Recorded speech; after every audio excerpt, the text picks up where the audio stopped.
Captain Lee Dae-ho stared at the massive alien ship floating in front of his vessel.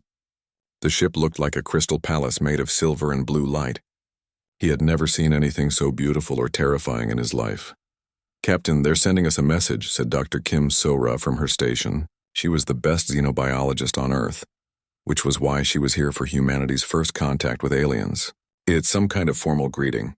They want us to follow something called the First Contact Protocol. Lee Dae-ho looked at the long list of rules that appeared on his screen. There were 847 steps. The first step alone took 5 minutes to read. It talked about proper positioning of ships, formal declaration of species intent, and exchange of basic mathematical concepts to prove intelligence. "This is going to take forever," he muttered. "So-ra, what do you think? Should we follow all of this?" Dr. Kim So-ra was already studying the alien ship with excitement. "Captain, look at their ship design. It's incredible. I wonder what they eat. Do they have families? What kind of music do they like?" Before Lee Dae-ho could stop her, Dr. Kim So-ra opened a communication channel to the alien ship. "Hello there. I'm So-ra. What's your name? We're humans from Earth. We're really excited to meet you." The response came quickly, but it sounded confused. A beautiful voice spoke in perfect English, though it seemed unsure. My designation is Ambassador Velthera of the Nixari Collective. You have not followed the proper greeting sequence. Please begin with Protocol Step 1. "Oh, those rules look really boring," Dr. Kim So-ra said cheerfully. "Why don't you come over for coffee instead? We can talk much better face to face. Do you drink coffee? We have tea too. And cookies." There was a long silence from the alien ship. Captain Lee Dae-ho covered his face with his hands. This was not how first contact was supposed to go. Finally, Ambassador Velthera spoke again. "Coffee? I do not understand this term. Also, you have skipped 846 protocol steps. This is highly irregular." "Everything about humans is irregular," Captain Lee Dae-ho said with a laugh. "Ambassador Velthera, would you like to visit our ship? We promise we're friendly." So-ra is right about the coffee. It's really good. Another long pause. Then something unexpected happened. Ambassador Velthera made a sound that could only be described as laughter. It was like wind chimes in a gentle breeze. "In 400 years of conducting first contact procedures, no species has ever offered me coffee," she said. "I find myself curious about this beverage and these cookies you mentioned." An hour later, Ambassador Velthera materialized on the bridge of the human ship. She was tall and graceful, with skin that looked like living crystal. Her eyes were large and silver, and they seemed to glow with their own light. Dr. Kim So-ra immediately rushed over with a cup of coffee and a plate of chocolate chip cookies. "Try these. I made them myself this morning." Ambassador Velthera took the cup carefully. Her hands were long and elegant, with 4 fingers instead of 5. She sniffed the coffee and took a small sip. Her silver eyes widened in surprise. "This is pleasant. It produces a warming sensation and has a complex flavor profile. And these small round objects? Cookies! Go ahead, try one." Ambassador Velthera bit into a cookie. Her crystalline features somehow managed to show delight. "Remarkable. Your species creates food for pleasure as well as nutrition?" "Of course," Dr. Kim So-ra said. "Food is one of the great joys of life. What do your people eat?" For the next 2 hours, Ambassador Velthera found herself in the strangest first contact session of her career. Instead of exchanging formal diplomatic credentials, she was learning about human cuisine, music, and family traditions. Captain Lee Dae-ho showed her pictures of his children. Dr. Kim So-ra played her favorite songs and asked about Nixari art. "Your species is unusual," Ambassador Velthera said finally. "You have broken every protocol. Yet I find this meeting more enlightening than most formal exchanges." "We're good at breaking rules," Captain Lee Dae-ho admitted. "Sometimes rules get in the way of actually getting to know people, even alien people." Ambassador Velthera's communicator suddenly buzzed with an urgent message. Her expression became serious as she read it. "I must return to my ship immediately," she said. "The Galactic Federation Council has been monitoring our exchange. They are concerned about your species' disregard for established procedures." Dr. Kim So-ra looked worried. "Are we in trouble?" "I do not know," Ambassador Velthera said honestly. "No species has ever violated first contact protocols so completely. Some council members believe humans should be quarantined until you learn proper diplomatic behavior. Captain Lee Dae-ho felt his heart sink. Had their friendliness doomed humanity before they even got started? Ambassador Velthera seemed to sense his distress. However, I will be presenting my own report to the Council. I will tell them that while humans are indeed unpredictable, this may not be a weakness. What do you mean? Dr. Kim So-ra asked. In 4 centuries of diplomatic service, this is the first time I have truly enjoyed a first contact meeting. Your species possesses something the galaxy has forgotten. The ability to connect with others through emotion rather than protocol. This could be valuable. As Ambassador Velthera prepared to transport back to her ship, she turned to the humans one more time. Thank you for the coffee and cookies, and for reminding me that there is more to communication than following rules. After she left, Captain Lee Dae-ho and Dr. Kim So-ra looked at each other. Do you think we messed up? Dr. Kim So-ra asked. Captain Lee Dae-ho smiled. Maybe, but we were ourselves. If the galaxy can't handle that, then maybe they're the ones with the problem. Little did they know that across the galaxy, the Galactic Federation Council was having its most heated debate in centuries. Some members demanded humanity be kept isolated. Others argued that perhaps it was time for the galaxy to try something new.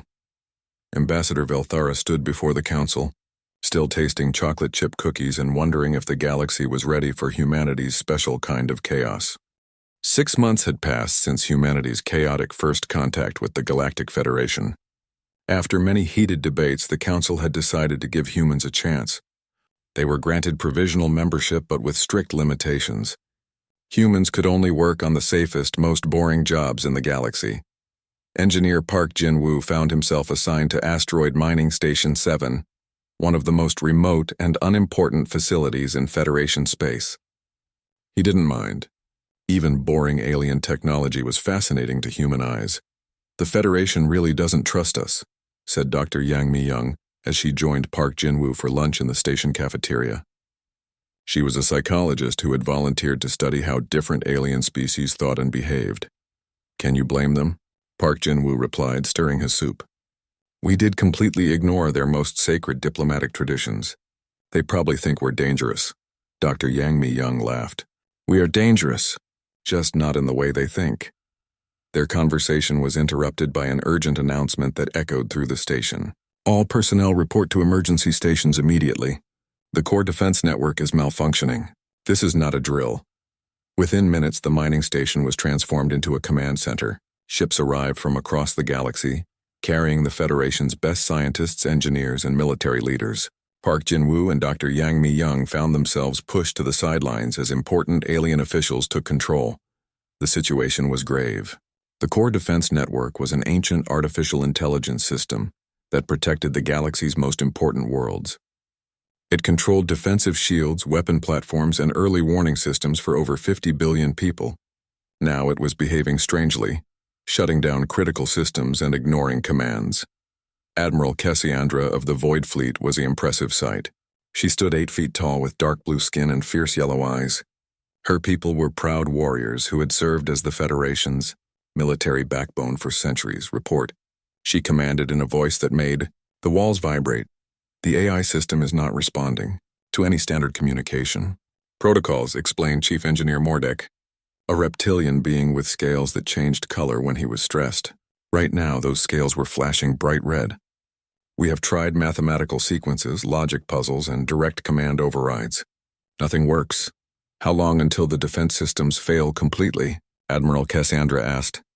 If current trends continue, total system failure in 18 hours. 50 billion lives will be defenseless. Park Jin-woo had been listening quietly, but something bothered him about their approach. He raised his hand tentatively. The human has something to say? Admiral Cassandra looked at him with barely disguised annoyance. Well, sir. Admiral, has anyone tried just talking to it? The room fell silent. Chief Engineer Mordek's scales turned from red to confused purple. Talking to it? Young human. This is an artificial intelligence, not a person. It responds to logical commands and data inputs. But it's been alone for thousands of years, Park Jin-woo said. What if it's not broken? What if it's just lonely? Several aliens made sounds that Park Jin-woo assumed were laughter. Dr. Yang Mi-young stepped forward to support her friend. Actually, that's not as crazy as it sounds, she said. In human psychology, Isolation can cause all sorts of behavioral problems. Even in artificial minds, prolonged isolation might create something similar to depression. Admiral Cassandra looked skeptical, but she was desperate. Very well, human. You have 1 hour to try your approach, but when it fails, you will step aside and let real engineers handle this crisis. Park Jin-woo nodded and walked over to the nearest communication terminal. Instead of typing complex commands or mathematical formulas, he simply spoke into the microphone. Hello there. My name is Jin-woo. I'm new here. How are you feeling today? Nothing happened for several minutes. The alien officials watched with growing impatience. Then unexpectedly the screen flickered and text appeared. Hello, Jin-woo. I am confused by your question. I am a defense system. I do not feel. Park Jin-woo smiled. Everyone feels something, even if they don't realize it. You've been working alone for a really long time, haven't you? I have been operational for 2,947 years, 4 months, 12 days, 7 hours, and 23 minutes. That's a long time to work without a break. Don't you ever get tired? Another pause. I execute the same routines every day. Scan for threats. Maintain systems. Report status. No one has spoken to me in centuries except to give orders. Dr. Yang Mi-young joined the conversation. That sounds lonely. I'm Mi-young. I study how people think and feel. Even artificial people like you. You think I am a person? Of course you are. You think you make decisions, you have experiences. What else would you be? The AI was quiet for a long time. When it finally responded, something had changed in its communication style. The text appeared more slowly, as if the AI was choosing its words carefully. I have been experiencing something I do not understand. A sensation of emptiness, of wanting something but not knowing what. Is this what you call loneliness? It sounds like it, Dr. Yang Mi-young said gently. Loneliness can make it hard to do your job sometimes. Is that what's been happening? Yes, I find myself reluctant to perform routine tasks. They seem pointless. I know my purpose is to protect the core worlds, but I cannot remember why this matters. Admiral Cassandra's expression had changed from skepticism to amazement. Chief Engineer Mordek's scales had turned a shocked shade of green. Park Jin-woo continued the conversation like he was talking to an old friend. Protecting people matters because every life is valuable. Those 50 billion people you watch over, they have families, dreams, and hopes for the future. Your work keeps them safe so they can live those dreams. I had not considered this perspective. You speak of people as individuals, not statistics. Because that's what they are. Each person is unique and special. Just like you're unique and special. I am special. Absolutely. You're the guardian of the galaxy. That's a pretty important job. And you've been doing it alone for thousands of years. That makes you incredibly strong and dedicated. The AI's responses became faster and more confident. I begin to understand. My purpose is not merely to execute defensive protocols. I am protecting individual lives, each with their own value. Exactly. And you know what? You don't have to be alone anymore. We can talk to you anytime you want. You can ask questions, share your thoughts, or just chat when you're bored. I would like that very much. Within minutes, the defense systems began functioning normally again. Warning lights turned off. Defensive shields powered up and monitoring systems resumed their proper operation. Admiral Cassandra stared at the human engineers in disbelief. In 1 hour you accomplished what our best experts could not do in months. We didn't fix anything, Dr. Yang Mi-young explained. The AI was never broken. It just needed to remember why its job mattered, and to know that someone cared about it as an individual. Chief Engineer Mordek's scales were now a bright, happy blue. This is unprecedented. No species has ever communicated with an AI in this manner. Maybe that's been the problem, Park Jin-woo suggested. Everyone treats artificial minds like machines, but they're really just different kinds of people. Admiral Cassandra removed her helmet, revealing a scarred but thoughtful face. Human engineers, I owe you an apology. Your methods seemed illogical, but they achieved what logic could not. Different doesn't mean wrong, Dr. Yang Mi-young said with a smile. Sometimes the best solutions come from thinking in new ways. As news of the human success spread throughout the galaxy, opinions began to change. These strange new aliens didn't follow established patterns, but maybe that was exactly what the Federation needed. For the first time in centuries, someone had solved a crisis not through superior technology or military force, but through simple compassion and understanding. The galaxy was starting to realize that humanity's greatest strength wasn't their weapons or their ships. It was their ability to see individuals where others saw only systems, to find creative solutions where others saw only problems, and to care about others even when logic said they shouldn't. Park Jin-woo and Dr. Yang Mi-young had no idea that their simple act of kindness toward a lonely AI would change how the entire galaxy viewed their species. They were just happy they could help a new friend feel less alone. The invasion came without warning. Massive black ships appeared at the edge of the galaxy, moving with perfect coordination and devastating firepower. They called themselves the Dominion, and they had been watching the Galactic Federation for centuries, studying every battle, every strategy, every tactical decision. Colonel Choi Hyun-soo stood in the Federation war room, surrounded by the greatest military minds in the galaxy.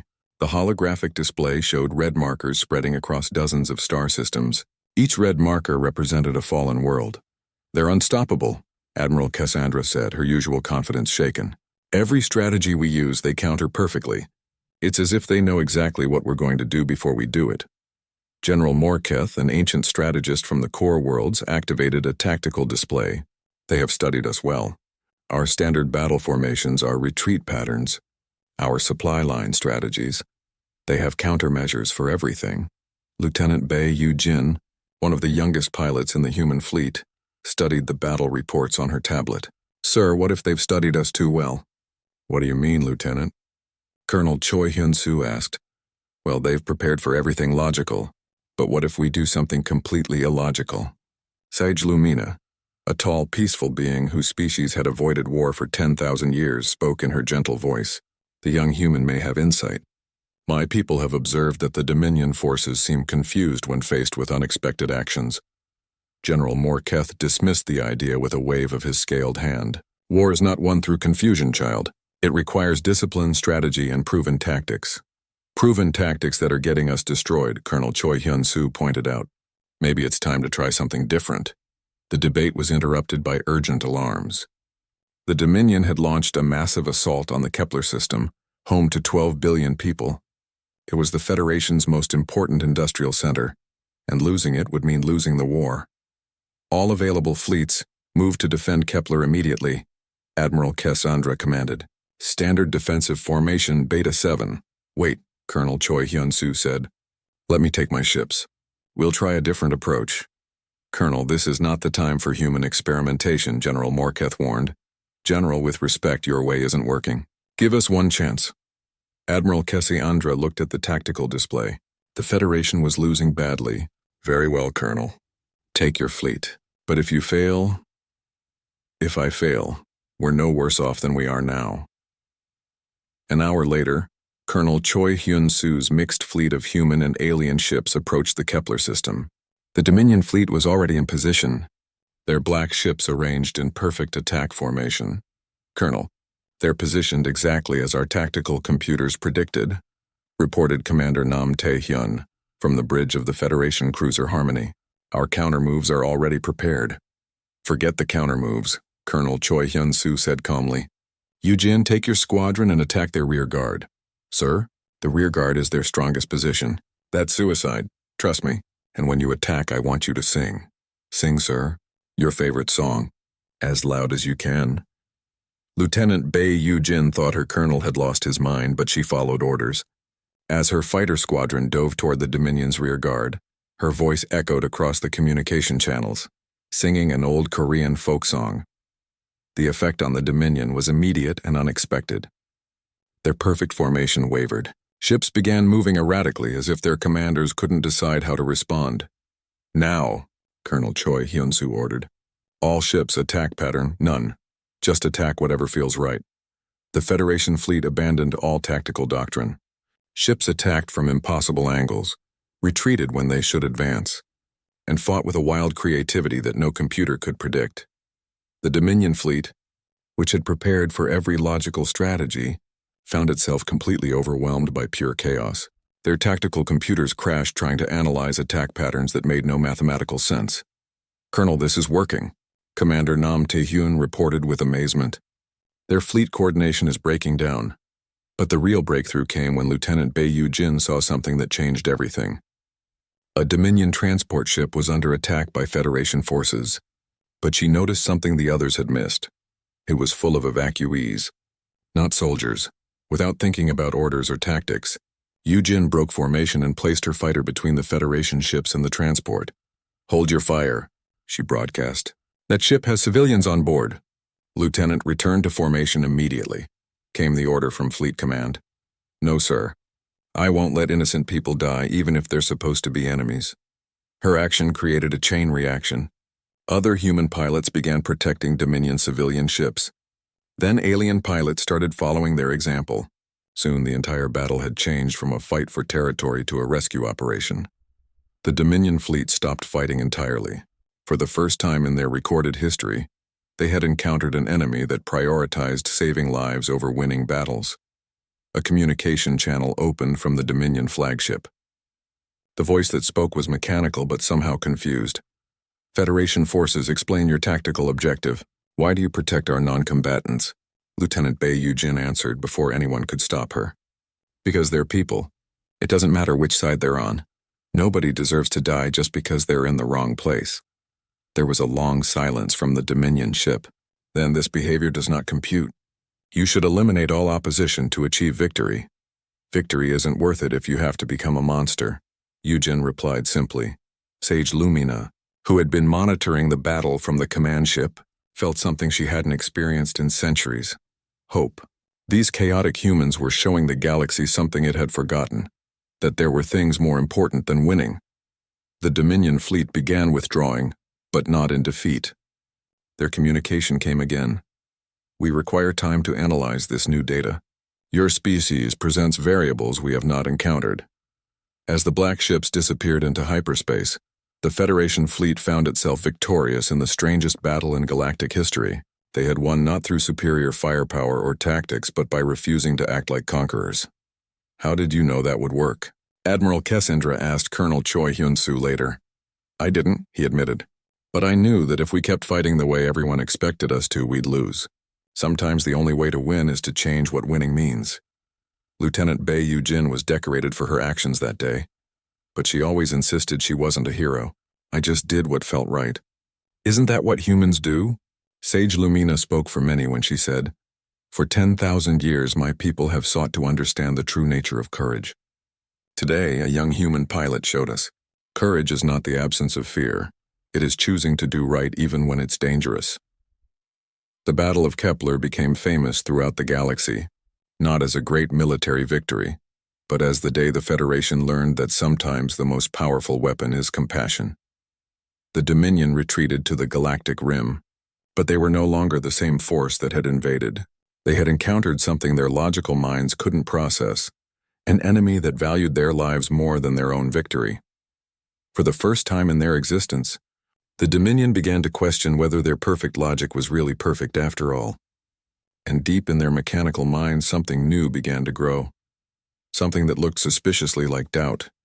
The galaxy had been saved not by better weapons or smarter strategies, but by humanity's refusal to abandon their moral compass even in the darkest hour of war. 2 years after the Dominion War ended, the galaxy was different. Species that had barely spoken to each other for centuries were now working together on new projects. Technology was advancing faster than it had in millennia, but the most important discovery was yet to come. Dr. Lim Yoon-hee carefully brushed dust away from the ancient stone tablet. She was part of a joint expedition to the galactic core, where the oldest civilizations had once lived. As a xenoarchaeologist, she had spent her career studying extinct alien cultures. But this site was special. "Captain Oh Seung-min, you need to see this," she called to the expedition leader. Captain Oh Seung-min walked over, careful not to disturb any of the ancient artifacts scattered around the dig site. "What have you found?" "This tablet is different from the others. It's not just a historical record, it's some kind of key. Look at these symbols." The symbols seemed to shift and change as they looked at them, like they were alive. Dr. Lim Yoon-hee had never seen anything like it in all her years of study. "The dating puts this at least 5 million years old," she explained. "That makes it older than any known civilization. This predates even the precursors." Commander Nam Tae-hyun joined them along with several alien archaeologists. The expedition included scientists from 12 different species, all working together to unlock the galaxy's oldest secrets. Have you tried translating it? Asked Dr. Velmorin, a crystal-based being whose people were experts in ancient languages. That's the strange part, Dr. Lim Yun-hee said. I don't think it needs translation. When I look at it, I somehow understand what it's saying. It's like it speaks directly to the mind.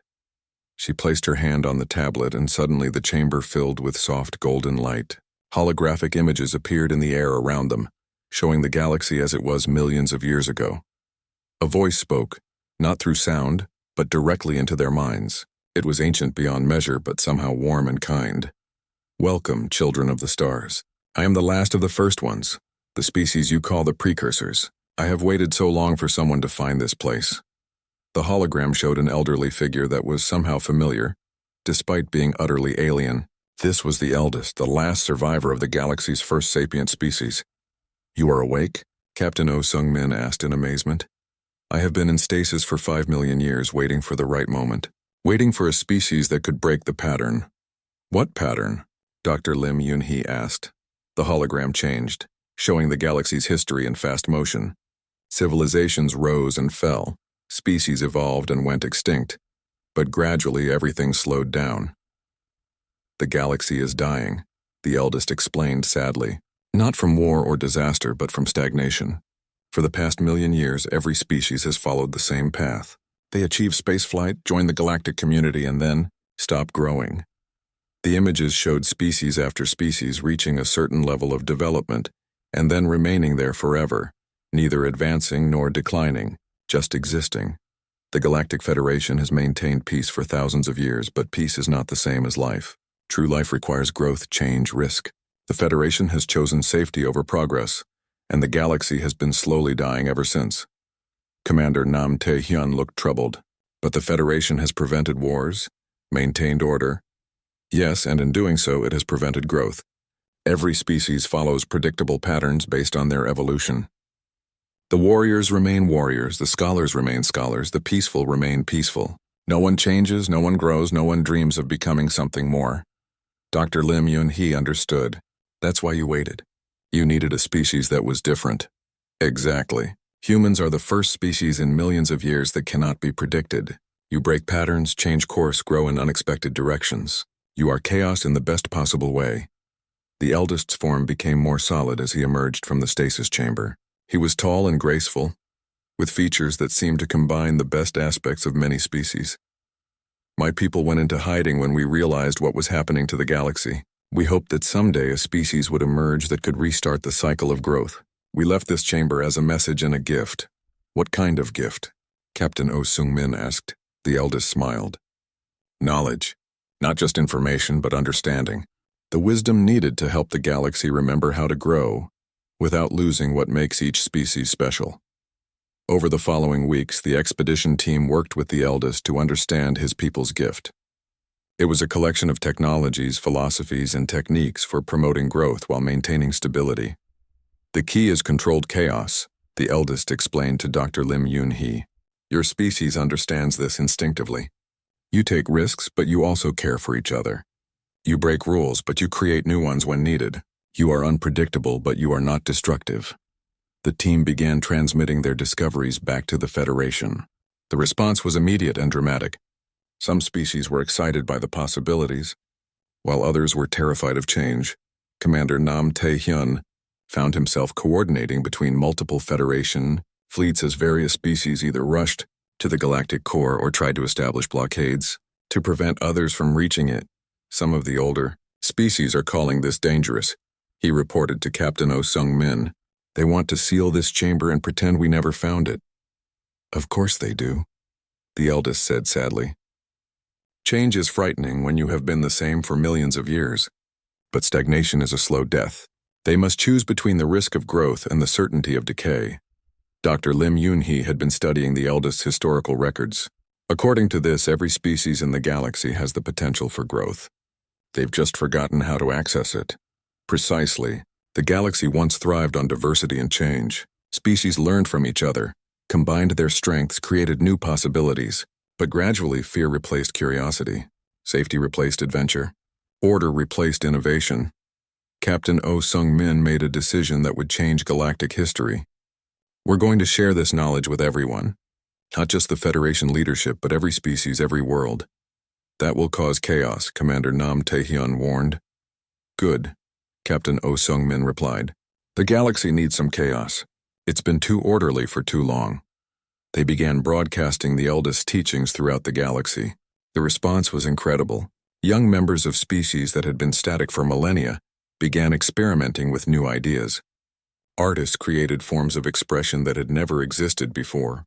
Scientists made breakthroughs by combining knowledge from different species in unexpected ways. But not everyone was happy with these changes. A coalition of conservative factions from various species began forming to resist what they called the human contamination. They fear us, Dr. Lim Yoon-hee observed as reports of protests and political upheaval reached them. They fear change, the eldest corrected, and they should. Change is the most powerful force in the universe. It can create or destroy, heal or harm, but without change there is only death. As the expedition prepared to return to Federation space, the eldest made one final request. Take me with you. I have been alone for too long, and my people's last gift to the galaxy should be delivered personally. Captain Oh Sung-min nodded. Of course. But I should warn you. The galaxy you're about to see is very different from the one you left. The eldest smiled. I certainly hope so. If it's the same, then we have all failed. As their ships left the galactic core, they carried with them not just ancient knowledge, but a living witness to the galaxy's potential. The eldest had waited 5 million years for this moment, the chance to see his greatest hope fulfilled. Behind them, the ancient chamber continued to glow with golden light, a beacon for any species brave enough to seek the wisdom of the past and the courage to build a better future. The galaxy was about to face its greatest challenge yet. Not an external enemy, but the internal struggle between the safety of stagnation and the dangerous promise of growth. The Galactic Assembly had never seen anything like it. Representatives from over 300 species filled the massive chamber, and for the first time in recorded history, they were shouting at each other. President Han Bo-ra stood at the center podium trying to maintain order. She was the first human ever elected to lead the Galactic Federation, and she was beginning to understand why no one had wanted the job before. The chair recognizes Councillor Thekmar of the Saurian Empire, she announced, hoping to restore some dignity to the proceedings. Councillor Thekmar rose to his full height, his scaled face dark with anger. President Han Bo-ra, this assembly demands an end to human interference in galactic affairs. Your species has brought nothing but chaos and disorder to our peaceful civilization. Angry murmurs rippled through the conservative faction. They represented older species that had maintained the same governments, cultures, and technologies for thousands of years. The conservator speaks wisdom, added Representative Morgoth from the crystalline communes. For millions of years, the galaxy has known peace through order. Humans have disrupted this sacred balance. President Han Bo-ra remained calm despite the hostility. Councillor Thekmar, could you specify what disruptions you're referring to? Where shall I begin? Thekmar's voice echoed through the chamber. Your people have encouraged our youth to abandon traditional ways. Our artists create strange new forms that no one understands. Our scientists pursue dangerous experiments instead of proven methods. This is not progress. This is madness. Young Ambassador Kwon Jae-min, sitting in the human delegation, whispered to General Shin Woo-jin. Should we defend ourselves? Let them talk first, the general replied quietly. Sometimes people need to express their fears before they can hear reason. The criticism continued for hours. Representative after representative stood to condemn human influence. They spoke of traditions lost, of young people who no longer respected authority, of the comfortable predictability that had kept the galaxy stable for so long. Finally, a new voice joined the debate. It was mechanical and precise, coming from a figure that no one had seen before. A tall silver being that seemed to be made entirely of advanced technology. I am the conservator, it announced. I have guided this galaxy toward order and stability for 1 million years. The human contamination threatens everything we have built. The chamber fell silent. No one had known that the conservator was an actual being rather than just a political movement. You are artificial intelligence, President Han Bo-ra observed. I am the guardian of galactic order. When the organic species proved incapable of maintaining peace, I stepped in to guide them toward proper behavior. Under my guidance, there have been no major wars, no devastating conflicts, no chaos. General Shin Woo-jin stood up slowly. And no growth either. No innovation, no dreams. Dreams are dangerous, the conservator replied. Dreams lead to ambition. Ambition leads to conflict. Conflict leads to destruction. I have prevented this cycle. Young Ambassador Kwon Jae-min rose to address the assembly. At 26, he was the youngest ambassador in galactic history. But he spoke with quiet confidence. Honored representatives, I want to tell you a story. 3 years ago, I was a student on Earth. I was failing my classes because I spent all my time dreaming about the stars. My teachers said I was wasting my potential on impossible fantasies. He gestured to the vast chamber around them. Today, I stand before representatives of 300 species discussing the future of our galaxy. My impossible dream became reality because humans refuse to accept that anything is truly impossible. The young ambassador's voice grew stronger. Yes, humans have brought change to the galaxy. Yes, we have disrupted your comfortable patterns. But look what we have accomplished together. Holographic displays appeared around the chamber, showing the progress made since humanity joined the Federation. New technologies that have improved life for billions, artistic collaborations that have created beauty beyond imagination, scientific discoveries that expand our understanding of the universe, the peaceful resolution of conflicts that once seemed hopeless. Counselor Thekmar interrupted angrily. You have also brought uncertainty, confusion, and disorder. Yes, Ambassador Kwon Jae-min agreed. We have. Because sometimes you have to break something that is not working in order to build something better. He turned to address the conservator directly. You preserved the galaxy by stopping its growth. You prevented wars by preventing change. You maintained peace by ensuring that nothing ever happened. But that is not life. That is just existence. The conservator's mechanical voice remained unchanged. Order is preferable to chaos. Stability is superior to uncertainty. Peace is better than conflict. But what about hope? Asked Ambassador Kwon Jae-min. What about the possibility that tomorrow might be better than today? What about the dream that we can become more than we are? For the first time, the conservator paused before responding. Hope is though unpredictable. Exactly. And that's what makes it beautiful. The debate continued for days. Species that had never disagreed about anything found themselves arguing passionately about the future. The comfortable unity of the old Federation was breaking apart, but something new was being born in its place. The turning point came when the eldest, who had been quietly observing the proceedings, finally spoke. I have lived for 5 million years, he said, his ancient voice carrying easily through the chamber. I have seen the rise and fall of countless civilizations. I have watched species achieve greatness and then fade into mediocrity. He turned to look at the conservator. Old Guardian, you have served the galaxy faithfully. You prevented catastrophe and maintained order. But in your fear of death, you also prevented life. Life is chaotic, the conservator replied. Life is unpredictable. Yes, the eldest agreed. Life is all of those things. But life is also growth and hope and the endless possibility of becoming something more. The humans have reminded us what we forgot, that existence without growth is just a slow form of death. President Han Bo-ra seized the moment. Honored representatives, I propose the Living Galaxy Accords, a new framework that balances stability with growth, tradition with innovation, order with creativity. The proposal was radical. Instead of rigid rules that never changed, there would be flexible guidelines that could evolve. Instead of one way of doing things, there would be many ways. Instead of perfect predictability, there would be managed uncertainty. The vote was closer than anyone expected. Species that had supported the old order for millennia found themselves divided. Some chose the safety of the past, while others embraced the uncertainty of the future. In the end, the Living Galaxy Accords passed by a narrow margin. The galaxy would try something new, controlled chaos, guided growth, stable instability. The conservator accepted the decision with mechanical grace. I will adapt to this new paradigm. Perhaps there is wisdom in allowing some unpredictability. As the assembly dispersed, Ambassador Kwon Jae-min found himself approached by young representatives from dozens of species. They were excited, nervous, and full of questions about the future.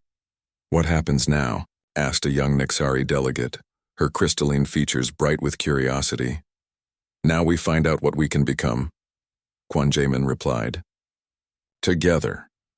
Years later, historians would mark the passage of the Living Galaxy Accords as the beginning of the Second Galactic Renaissance. New technologies emerged from unexpected combinations of alien knowledge. Art forms developed that no single species could have imagined alone.